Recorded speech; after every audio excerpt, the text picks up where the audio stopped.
Our communities are essential to what we will achieve because the people surrounding us influence what we should believe. Birds of the same feather flock together, and monkey see, monkey do. If you aren't careful of what's in your circle, you'll end up doing the exact same too. So, in a world with so many people, personalities, and paths we can take, I'll remind you what's important so you can avoid this crucial mistake. Starting now! Hey yo! What's goody everybody?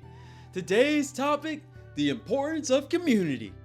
People, surroundings, your circle and environment, regardless of who you are, will either uplift or put you in retirement.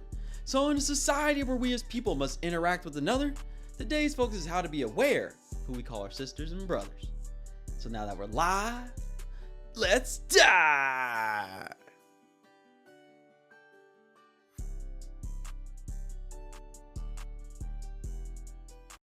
Point number one, environment.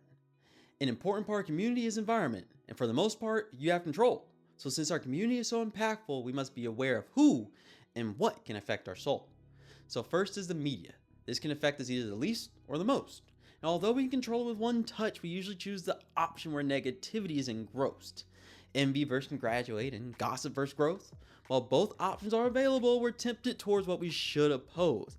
We choose negativity because it's glorified on a daily basis. And even though the facts are right in front of us, the intriguing is more fallacious. Riches, famous, glory, and power. Seeking short-term solutions, our surroundings only sour. We compare to what others have and exaggerate what we do. And instead of being content, we're constantly seeking something new, even if it may not be true. But the fact that it's embedded in our brain has now made it something we must do.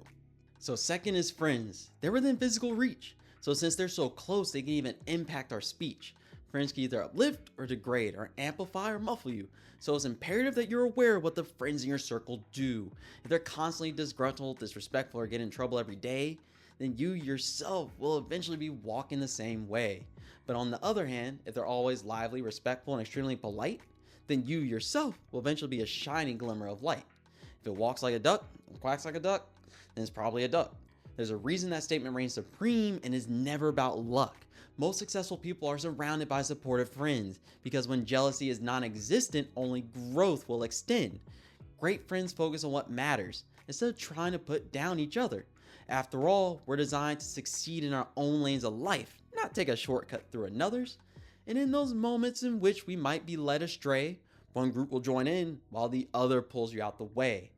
Go to the bars and party, or chilling at the gym. Simply being in the right environment can make you become bright or dim. Our friends directly impact how we grow, how we mold, how we progress, and what we become. So while we're here on this earth, let's be aware of our circle so we can maximize under the sun. So then lastly is family, the group we can't necessarily control. But even though they're related, they can't determine our goals. We're born into our family and some situations are certainly better than others. But this isn't about the money, it's about how they show love to one another. Are they present or are they absent? Are they cheering or are they away? It's the little things you don't think about, but retrospectively it affects you today. How they talk, how they work, how they discipline, and how they love. We see all those characteristics and absorb it like a glove. We get to see the good and the bad, and it's unfiltered through it all. So our job is to determine what traits we want to stick and which we want to fall. While we're going through life, we're in full control of our actions, and while some things are embedded, we also dictate our reactions. So what we can't do is blame our family for the outcome of our lives. Instead, we must reflect on ourselves to determine what traits we want to keep and what to sever with a knife.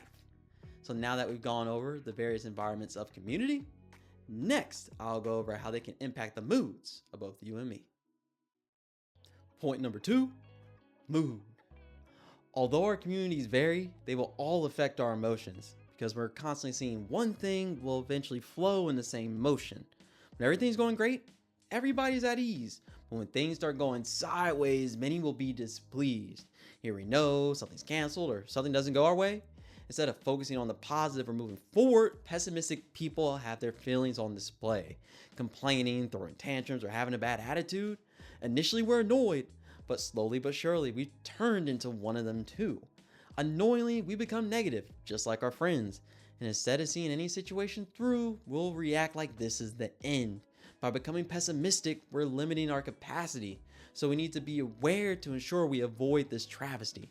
So surround yourself with people that are positive and people that are optimistic, because the goal of our friends isn't to hinder, it's to improve our characteristics. Compliment, engage, and see the bright side of situations. Because when we're focused on the light, positivity is our only destination. Our mindset shifts because of the people we're surrounded by. And although our journey began as just you, it's greatly impacted and affected by the people on the outside. So be conscious, be aware, and be observant of the people in your surroundings. Because although the moment might be minor, the impact on you will be astounding. So since our mood is impacted so much by our communities, next I'll go over how they can either promote or sever opportunities. Point number 3, actions. Our communities don't directly affect our actions, but they certainly affect them. And while they aren't you, we can very easily connect them. When we're in school, we call these groups cliques, because whenever you see one, they travel in packs like ticks. When we're in sports, culture is the word used, because it doesn't matter about the talent, the culture is how championships are produced. And when we're at work, mission statement is what we say, because the goal as an individual is to accomplish something greater today. All these communities use different words, but it's all predicated on community. So whether they fail or succeed is based on the group's unity. This is very evident in professional sports with numerous examples, and the results on both sides is truly ample. LeBron James, 22 years in the NBA, and throughout it all, his circle has been monumental to making him great. Instead of his friends being vultures and asking for money, they extended LeBron's growth and all became something. Randy Mims, Chief of Staff, Maverick Carter, CEO of Spring Hill Company, Rich Paul, CEO of Clutch Sports Group. Them and LeBron were just 4 black kids from the Midwest. But 30 years later, everybody is astounded by their success. Now on the flip side are countless stories of flops and missed potential. And the reason they fall short is because their friends don't keep them focused on what's essential. John Moran and Zion Williamson. Ja got suspended for guns, and Zion is routinely overweight. And both mishaps have led to missed games and missing out on over $40 million of pay. Their circles include yes men, pocket beggars, and enablers when they're in the wrong. Instead of people pleasers, we need people who remain ethically strong. This example showcases how impactful the people on our team are towards our extended success. So make sure you're aware of your community to ensure you become your best. If you enjoyed this video, please hit the like button. If you'd like to see more, please feel free to check out the channel and subscribe, because there's more in store. From one witness to another, you are special. Look out.